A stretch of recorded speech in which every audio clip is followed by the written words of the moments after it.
Okay, hello everybody. We have got just another minute left and then we can start right on time.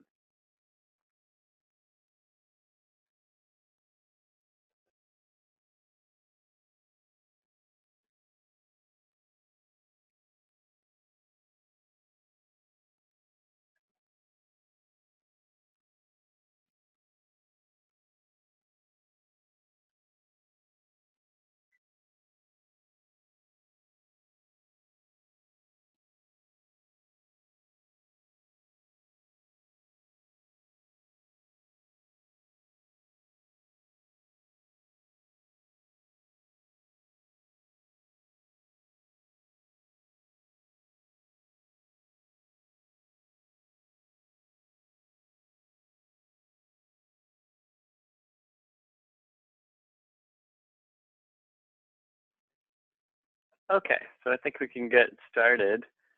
Welcome back everyone. We'll just do a quick intro before we get started with our guest speaker today. So it's really nice that we're able to come back again for the 7th episode of the Old Ghost Forest webinar series. My name is Galen Armstrong. I'm Sierra Club BC's lead organizer, and I'm calling from Duncan today on unceded Cowichan territory. As a reminder, you can use your chat box for asking questions, and you'll see that volunteer John has written a couple of messages there, and then we'll do our best towards the end, the second half of the webinar to ask all your questions of today's speaker. I do have an announcement today. We're going to have a bonus webinar next week on Monday, in addition to our regular Thursday webinar. So on Monday, we're going to be joined by Chief Roland Wilson of West Moberly First Nations, as well as Tim Burkhart, the BC Program Manager for Yellowstone to Yukon Conservation Initiative. They'll be talking to us about the proposed caribou recovery program. The public comment period for that proposal is only open for about another week, and so we're really excited to be able to host Chief Wilson and Tim and learn about this really timely, sensitive issue of our endangered caribou. We will send out an email with the details about that webinar, but it's this Monday at noon, so please mark your calendar for that. So I'm going to unmute John, and John will fill us in on one or two other things, and then we'll get started. Go for it, John. Thank you, Galen. Yeah, so I'm John, a volunteer with Sierra Club BC, and calling in from unceded territories of the Lekwungen-speaking peoples from Victoria today. Thank you to everyone who has let us know that they'll be attending the June 6th Old Growth Day of Action. As a brief reminder, we're planning this province-wide Day of Action where groups of people will be protesting outside their local MLA's office, demanding protection of old growth. So far, we're aware of events in Vancouver, Victoria, Courtenay, the Sunshine Coast, Grand Forks, Oliver, and the Lower Mainland. You can see the events that are planned by clicking on the last link that I shared in the chat box. If you're not yet involved, then take a look and hopefully you can join us on the day. Thanks also to those who've been active in the Facebook group this week, including the sharing of more letters that went out to Doug Donaldson and other representatives. We've seen quite a few of these letters go out now, and so we feel that these must be impossible to ignore with pressure really mounting. If you haven't yet managed to send a letter, then now's still a good time, and I can tell you that it feels really good when you pop that letter into the mail. Finally, as always, if you have any questions or talking points that come to mind after today's webinar, then the Facebook group is the best place for these. So that's all from me. And now, if she's on the line, I'm going to hand over to Sierra Club BC's Manager of Communications, Kat Zimmer, who's going to provide an update on Sierra Club BC's podcast. I think we're going to wait until the end for that. So I'm just going to go ahead and introduce our speaker for today. So our guest speaker for this week and for today is Dr. Judith Sayers, or Kekinusuqs. Dr. Judith is a member of the Hupacasath First Nation, and she's the mother of two. She's the president of the Nuu-chah-nulth Tribal Council, strategic advisor with Sayers Strategic Advice, and she's the former chief of the Hupacasath First Nation. I've heard Judith speak, Dr. Sayers rather speak on a number of occasions. We haven't ever met. I'm really excited that you're able to join us here today. Thank you so much, Judith, and I'll pass it over to you. All right. Thank you. Really nice to be here with you guys all today. I'm just trying to find others. And to share a little bit about what old growth means to us as Nuu-chah-nulth, and to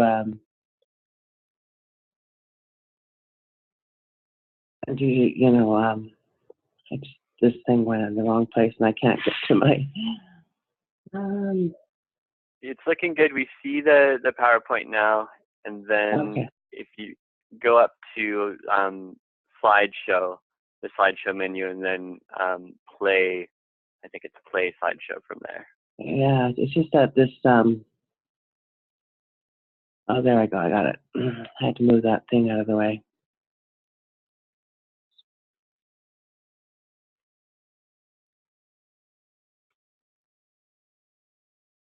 Perfect. Okay. That's great.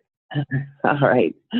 Takes me a second there. So I'm here in the Nuu-chah-nulth territories in Port Alberni and in my own home territory for the Hupacasath people. And, we've long been worried about what's left in our territories in old growth. So trying to figure out how I'm going to get this to move.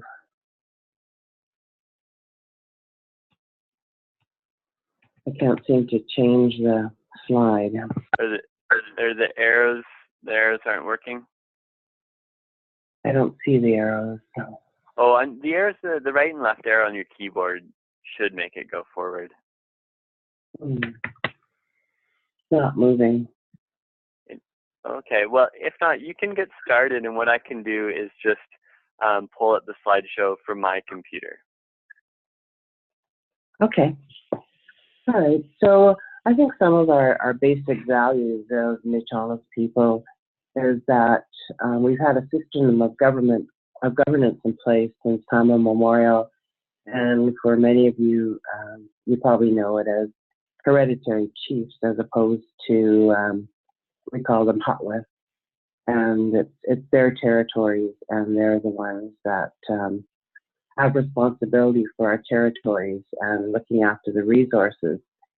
And of course, with the imposition of the Indian Act, there was elected chiefs put in place. But in many of our communities, we're still looking at having elected chiefs and hereditary chiefs.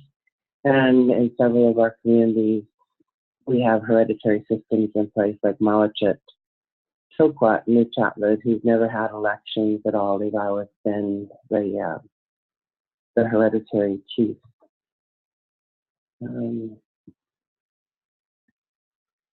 Let's see if I can get this thing going. Okay, I'm just getting it going here. Okay. So then you'll be able to just ask me to advance the slide when you're ready. Okay. So you can advance it to maybe the third slide. Sure.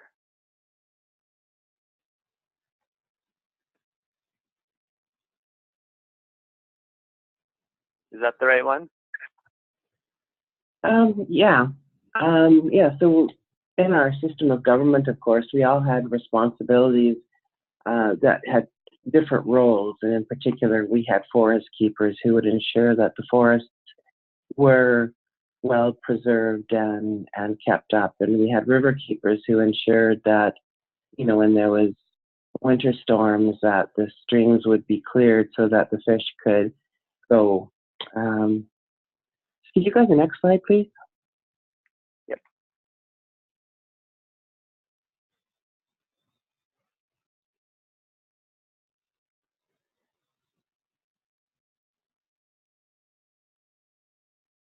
Uses of our territories? Yeah. So we used our territories in every corner. So when different species of fish were spawning, we'd move around there, or when it was time to hunt the deer and the elk, we go to various parts of our territory and collecting it. So that was an important part of our life, and we used the territory in every corner. So managing the whole territory was very important. Can you go to the next slide?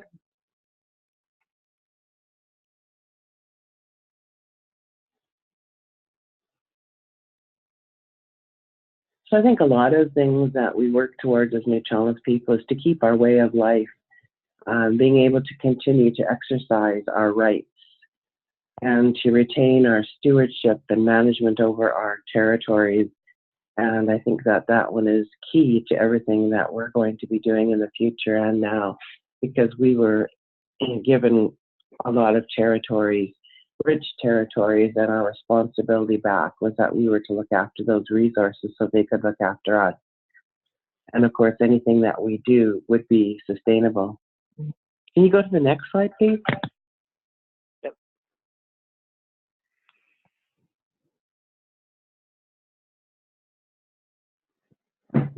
I think as a priority that we have to ensure that our future generations have what we have, or even something better. You know, in the Chilcotin Decision, one of the things that justices talked about, they recognized the evidence that had been presented by the Chilcotin people, and that, you know, everything we do has to be keeping in mind future generations. And so we have to make sure their environmental and social benefits, protecting our way of life, title, and rights. The next slide, please. Mm-hmm.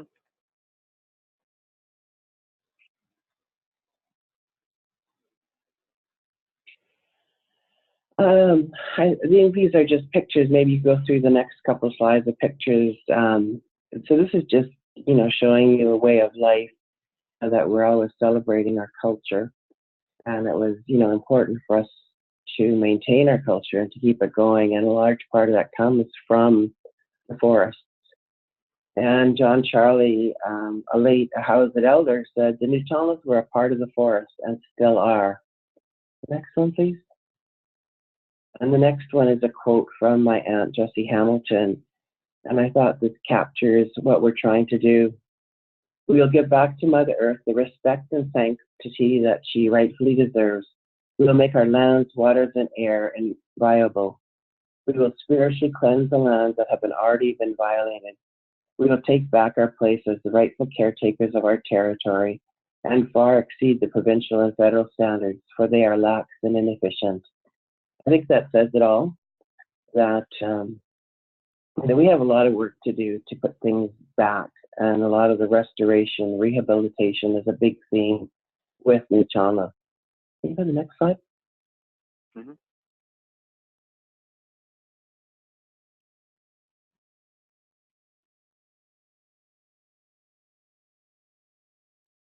Our forests are used for many things.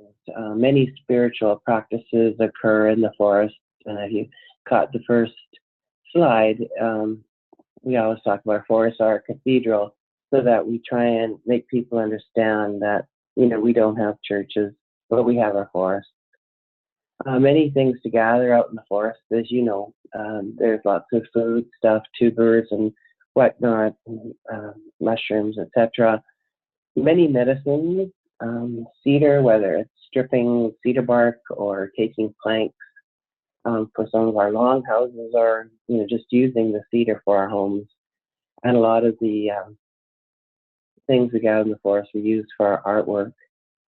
And it's the habitat, of course, especially old growth, for our animals in the winter. And those old growth ecosystems are irreplaceable. And there are so many medicines and insects and so many, it's a rich ecosystem in old growth that can never be replicated. And so that's so important. We use the forest for our highways. We didn't have roads, and we still have a lot of trails and markers for trails through the forest. And of course, you know, many of our villages were within the forests and are on the edge of forests, and we continue to use the forest that way. Next one.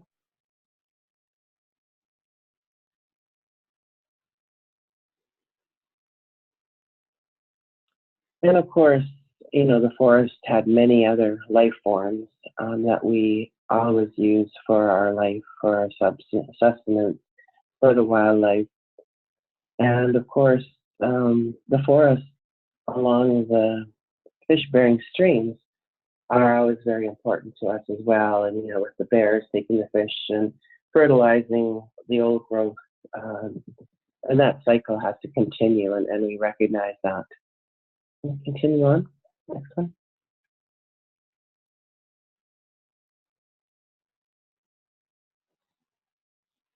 And these are just some of our uses. We use them for welcoming figures or totem poles. Next one.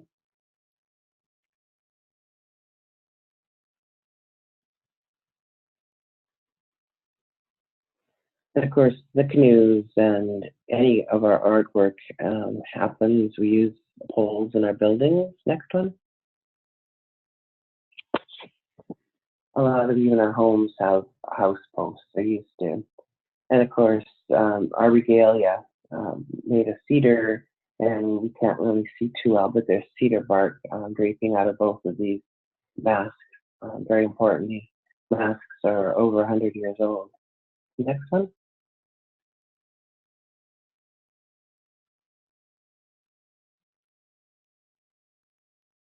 And of course, more cedar. We actually won a prize for this carving shed. The next one. This is a very old curtain, so they're now made of canvas, but every chief had a curtain. And this one actually is in the museum in New York.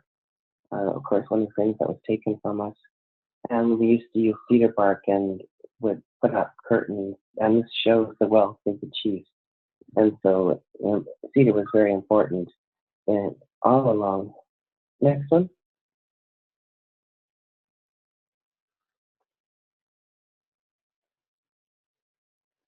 And this is just some of the wildlife, of course, that depend on the forest. Next one.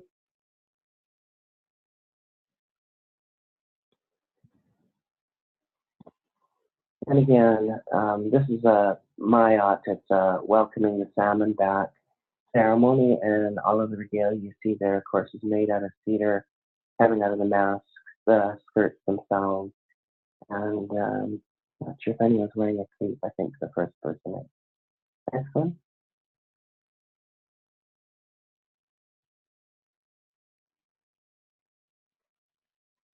And this is the Hupacasath House of Gathering, and of course we use a lot of cedar in our building because it's, you know, just a symbol of everything that we are and have been. Next one, please.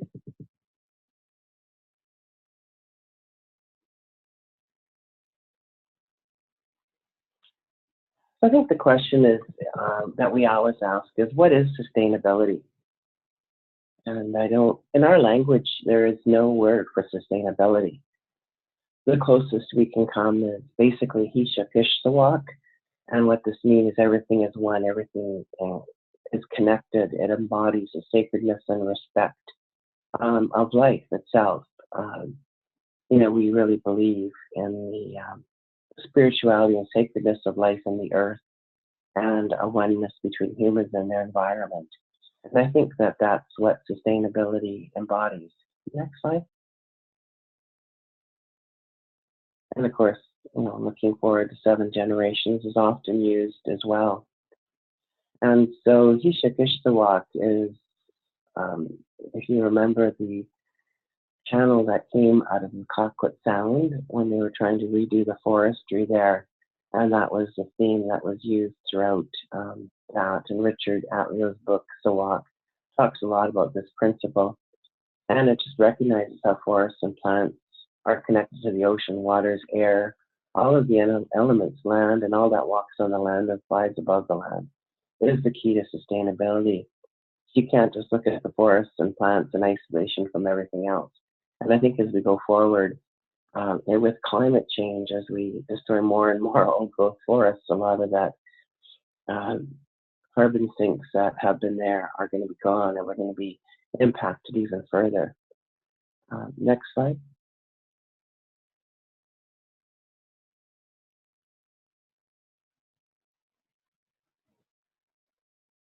So I think I've mentioned some of these things, but anything we do in our territories, we want to set high standards for.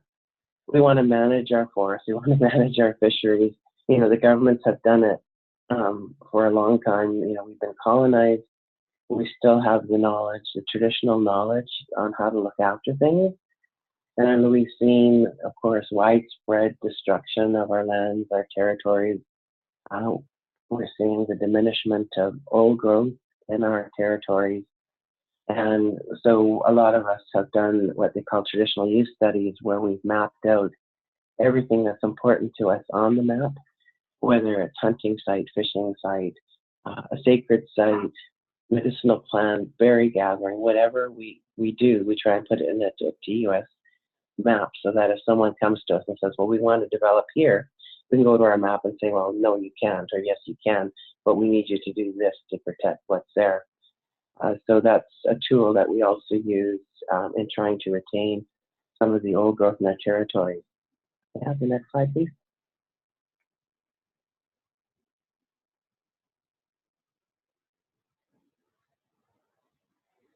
So, you know, in the end, what we're trying to do is to have a healthy environment that we live in within our forests. We got to find ways to preserve protected areas using our management authority. And we're hoping that this government is going to be recognizing that. We need to enhance and reclaim the forests, lakes, rivers, and creeks that have been damaged by development, and protect and reclaim water and riparian zones that are important to the fish and wildlife and traditional use. And maintaining sufficient old growth ecosystems and forest health.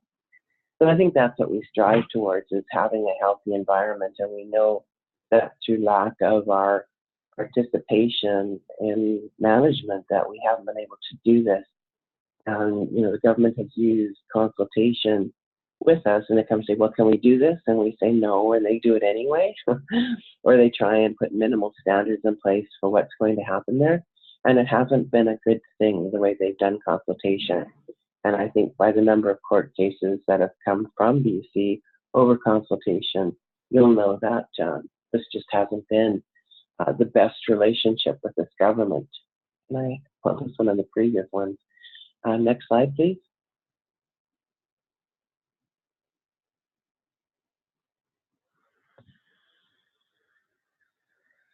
You know, we really need to be managing for 150 to 300 years. That's how long the forest values that we have are there. We can't find those kind of values in the younger forests that we're seeing second and third growth all around us. And we really always need to be looking to future generations so that we're able to benefit from and look after the resources which we now enjoy. Next one, please. The long-range planning and envisioning, all that stuff is really important. And so if our grandchildren are able to access old growth trees for carving as the ours have without going to a forest company, that's not sustainable. Nor is having to go to another territory to find a log for a pole or canoe. So oftentimes our First Nations from other parts of BC are asking for an old growth log so they can do a canoe, or they can do a totem or something. And that's just not how we want to be. And what happens when we don't have any more of those logs? And that whole way of life, the carving, all the teachings that go with that carving aren't there anymore. Go to the next one, please.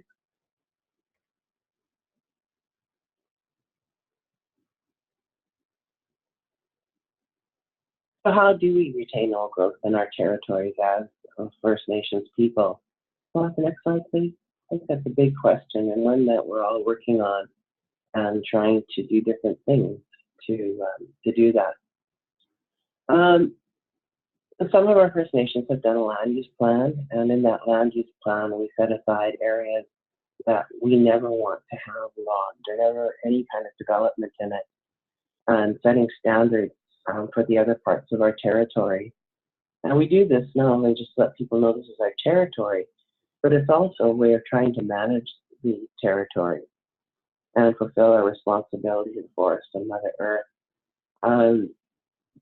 you know, the governments like on Vancouver Island here have put in place the Vancouver Island Land Use Plan, and they did that without consulting First Nations, although as when I was chief in Hupacasath, we did do a 40-page response to bylaw, but they never incorporated anything that we wanted.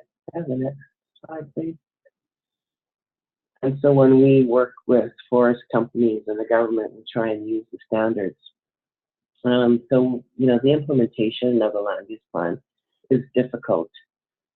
We assert ourselves as much as we can, but at the moment, it's always been the government that has always had the final say, and the forest companies, you know, pushing what they want. And so it is a tool, the land use plan is a tool. It's not the end all and be all. Can I have the next slide, please? I've also been encouraging our First Nations to do marine use plans so we can kind of take over what's there. This is just a map of the Hupacasath territory that shows the different zones that we have in our land use plan. The red means nothing ever happens there. The yellow means higher standards must be employed. And the green means that it has to still be managed for our rights, but there's no real critical things in that area. Next one, please. And then, of course, each of the areas have various standards for each one. So I don't think that there's any doubt in anyone's mind about the importance of old growth, the ecosystems that are there, and the spirituality is really important to us. And, you know, what becomes valuable to us with spiritual is that our ancestors have been using that site for the time immemorial, basically. And that's the power. It's a power site. You know, I know in one instance, in the name of territory, they were going to build the highway over some of their bathing pools. And the government just said, here's the money, go buy a new site, and paved over it. You know, that just doesn't work. I mean, you just take away the power that is needed in some of these areas. And of course, the importance of wildlife and birds and everything using the old growth and our ability to continue our cultural activities from the old growth. So the next one, please.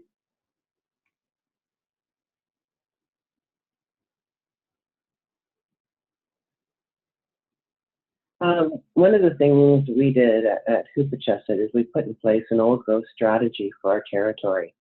And we estimated our needs based on building, need for big poles and different things that we needed. And we estimated what we wanted. So we put that into maps. Can I have the next slide, please? We wanted to make sure that the government respected the old growth strategy. And so this just shows you all the red cedar that's left in our territory, and it's not much. Can you go to the next one, please? This is not just red cedar. There's yellow cedar as well. And so very little yellow cedar left in our territory as well. And so, you know, we found it really important to try and set aside some of that old growth, and we try and work with the government so we can maintain that. Can we have the next slide? You know, that we need to preserve it. The problem we have, of course, is that that this area is claimed by another nation, and you know we've tried to set aside for ourselves, and the other nation hasn't done the same, and so we're not really sure that it will all be used for ours. So really, it was just a way to try and prove to the government we really need to retain the old growth, and that we could actually do this. Have the next slide, please. And so I encourage other First Nations as well in the Nuu-chah-nulth to be doing the same. And so this just kind of sets aside all the purple areas are areas of old growth. And you can see it's not an awful lot, but you know you have to take into consideration that there isn't a lot left. So we try to set aside, and so this is what we work as our base document with governments. Have the next slide, please. So again, this is another tool, land use planning. The old growth strategy. And so other ways of achieving sustainability would be to do our own First Nation certification. I know some First Nations have really wanted to do that, and then we could just put a seal of approval on logging companies that follow our land use plans and our standards, and that would give them more clout, I think, in the market. FSC certification, of course, is also another way to go. It wasn't made by us, but it's a fairly high standard. And we want to manage our lands and manage for 7 generations.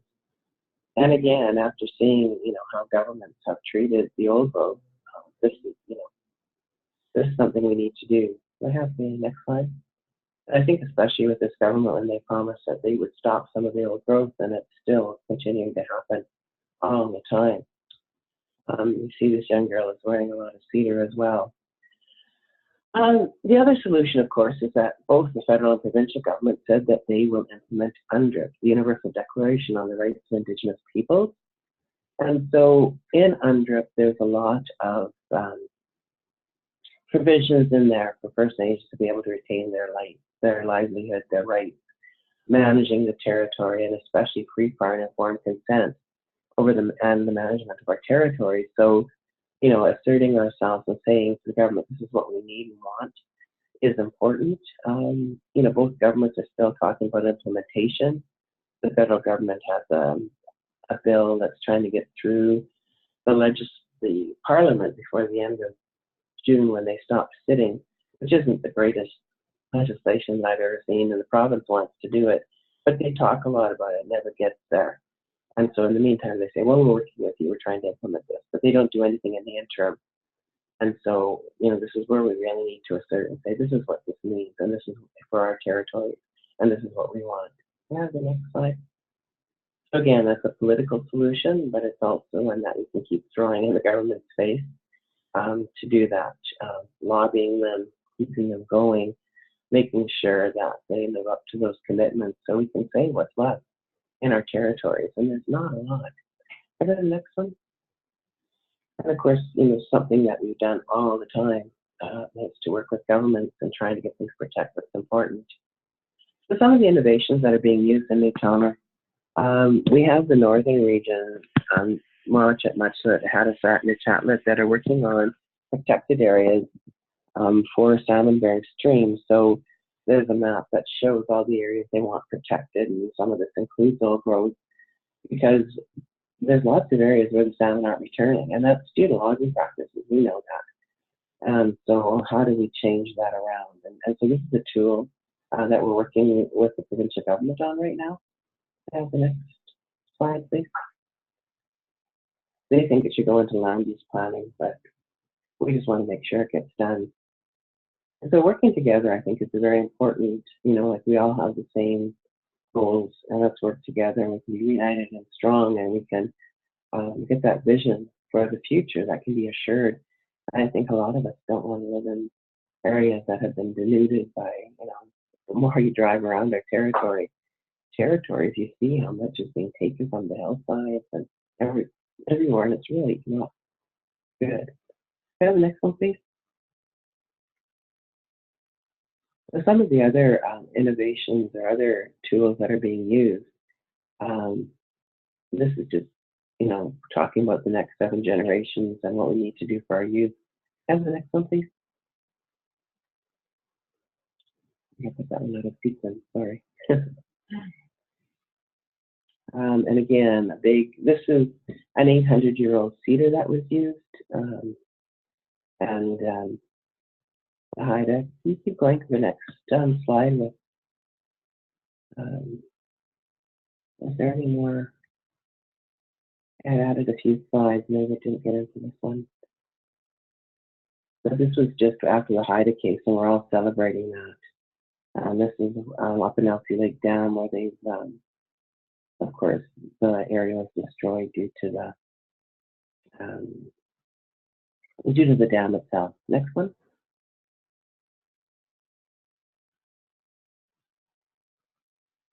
And this is just us celebrating when we put up Nuu-chah-nulth, we call them the mountain.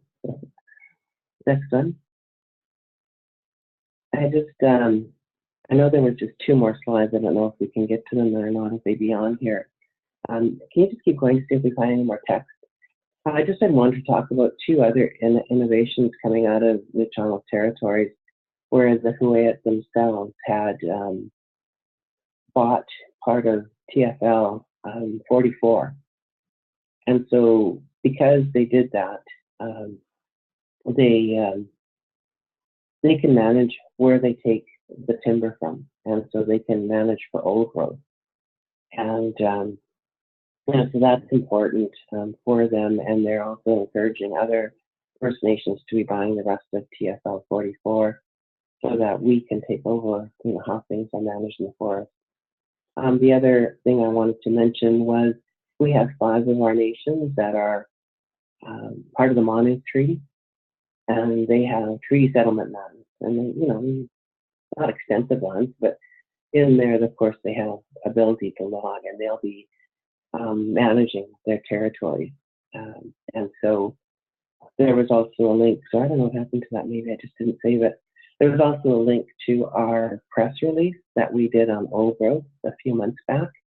It's on the Nuu-chah-nulth site and our press release. But in that, we just said, Nuu-chah-nulth have to manage our forest. That's the key, so that we can say how much of the timber is taken, how much of the old growth retains, and that we can protect everything that's important to us. Haida was able to get that reconciliation agreement, and they made it part of a law, and they're able to manage their forest and retain old growth from that. But of course, the BC government said that's a pilot project, like they always do, and we're not doing it anywhere else. But it's been a real good tool.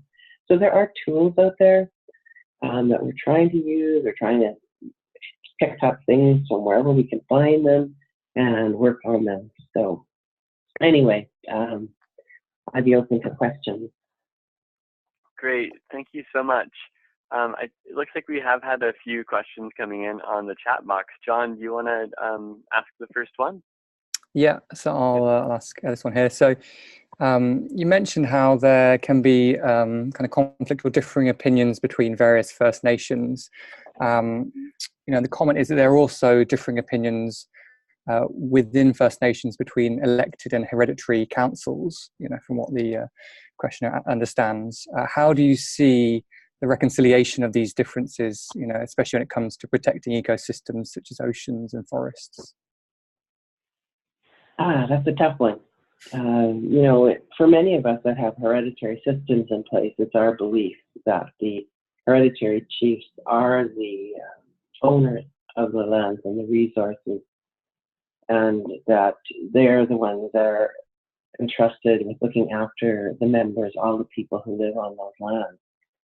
And so, of course, the Indian Act brought in elected chiefs and councils, and they have powers under the Indian Act. And so it's kind of it's a very sensitive subject, I think, amongst First Nations as to who has the real power. Is it the chief and council that's under the Indian Act, or is it the traditional system? And you're going to get all kinds of arguments one way or the other.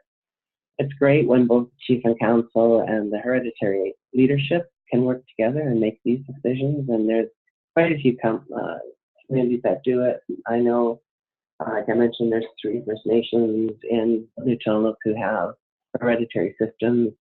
We have at least 2 others that have agreements between hereditary chiefs and elected chiefs on how things should be done. It'd be great if we could have those kind of protocols in every community, and that we work on things together.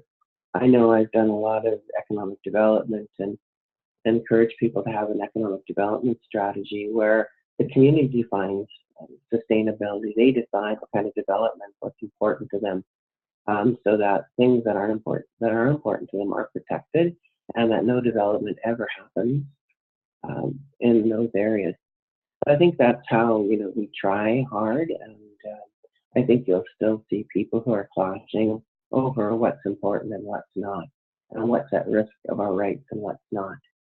Believe in science or believe in our Indigenous knowledge, but I think if we could actually have management of our territories, we'd be a lot further off than having to rely on the provincial law and their standards.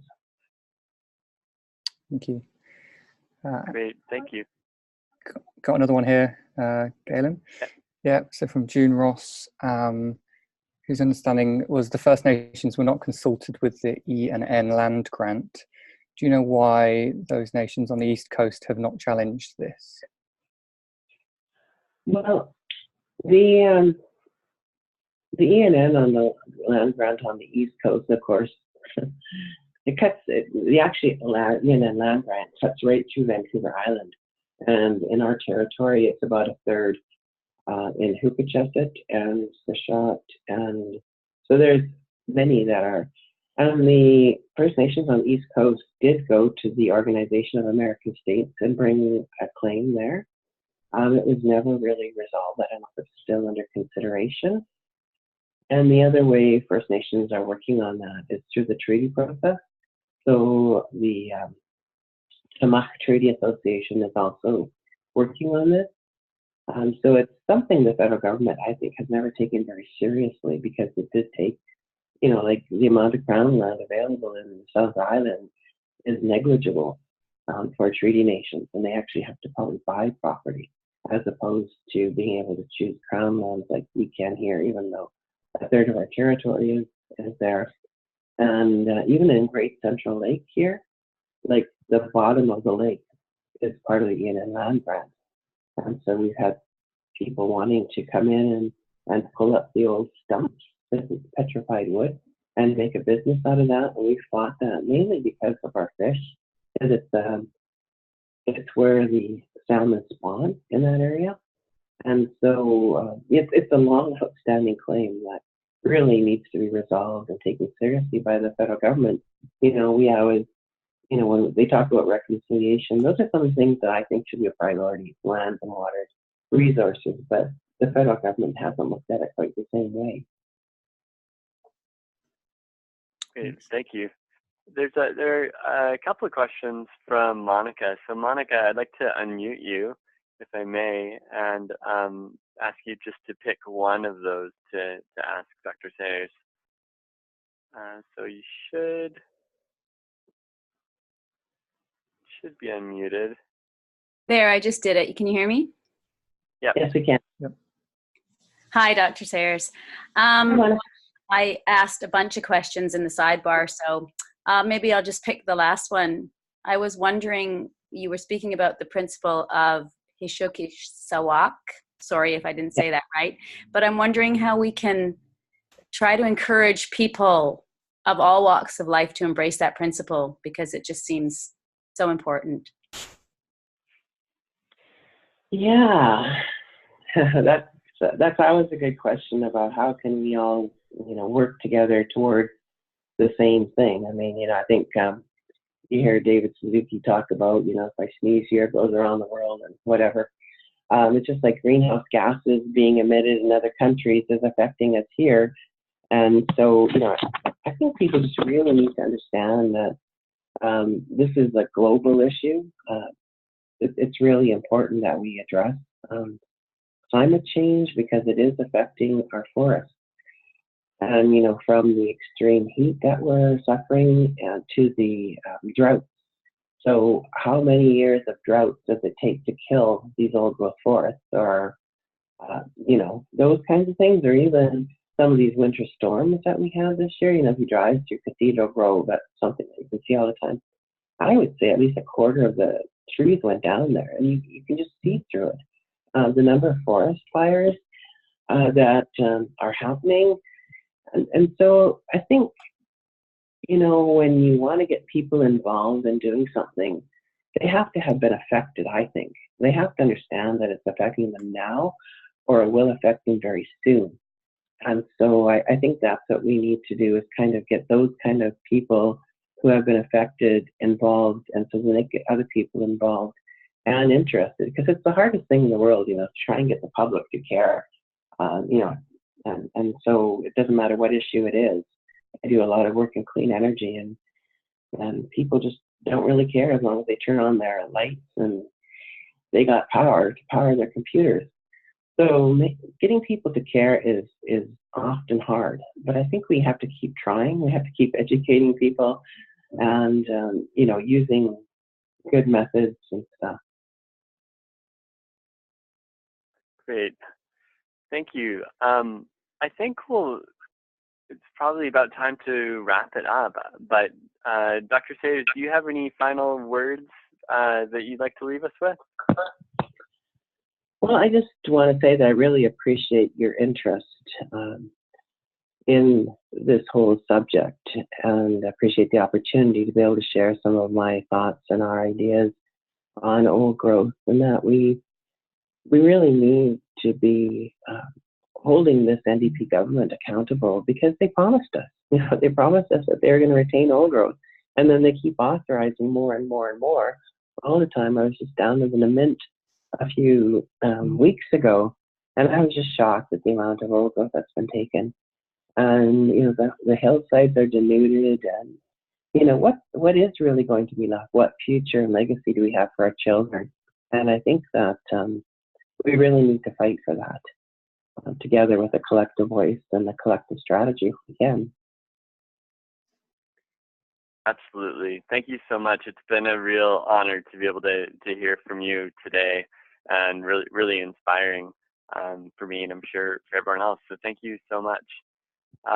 We've got a few things we want to say before we wrap up, and I'm actually going to throw it over to our communications manager, Kat.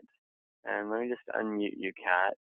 Kat was on here last week and spoke a little bit about the launch of the podcast. So I'm going to let Kat take it from there. Thanks so much, Galen. Can you hear me? Yeah. Awesome. Yeah, and sorry I wasn't here earlier. I think I was supposed to come and speak at the beginning, so sorry about that. Yeah, and also thank you so much, Dr. Sayers, for your inspiring talk and spending time with us today. So I just wanted to, remind everybody about our podcast that just launched this week. It's season 2. It's all about clean energy and beyond. And actually, Dr. Sayers was interviewed on our podcast last season it was released about a year ago. So definitely go back and listen to that episode. It's still up on our website as well, on our podcast page, sierraclub.bc.ca/podcast. And so this season, we're kind of moving the discussion even further beyond some of the things we talked about last season, talking to journalists, politicians, Indigenous scholars, lots of people on the ground. And it's hosted by Caitlin Vernon, our campaigns director, and Susan Elrington, who is, she's just an absolute dynamo. So the episode that we put out this week was all about youth and the climate strikes. I found it super inspiring. And the next episode is dropping next Tuesday. And I'm really excited about that one, where I'll be talking about what clean energy actually is, what counts and what doesn't count. How do different people define clean energy? And obviously people have different ideas of what it is. So we'll be hearing from folks like National Observer journalist Emily Gilpin. We'll also be hearing from Guy Dauncey, who you guys heard from earlier in this webinar series. So if you want to hear more from him, he'll be on there, as well as Molly Wickham, who's a spokesperson for the Gidimt'en clan of the Wet'suwet'en Nation. So I'm really excited about that. And then we're going to be sharing in our third episode a really inspiring story from Haida Gwaii, where the communities there have a goal to move from, they're all on diesel power right now, and they want to move to 100% renewable. So I think that'll be really interesting for a lot of folks on this webinar series. So you can find Mission Transition, Clean Energy and Beyond on Google Podcasts, on Apple Podcasts. You can find it on Spotify, basically anywhere that you might get your podcast, any app, you should be able to find it there. So, and you can also just listen directly on our website and subscribe from there. And it's sierraclub.bc.ca/podcast. So I hope you'll all listen in, and thanks so much. Awesome. Thanks, Kat. I listened to the first episode the day it came out 2 days ago, I guess, and it's just awesome to hear from young people who are really thoughtful about everything that's going on. So really recommend checking that one out, and I'll be listening to the rest.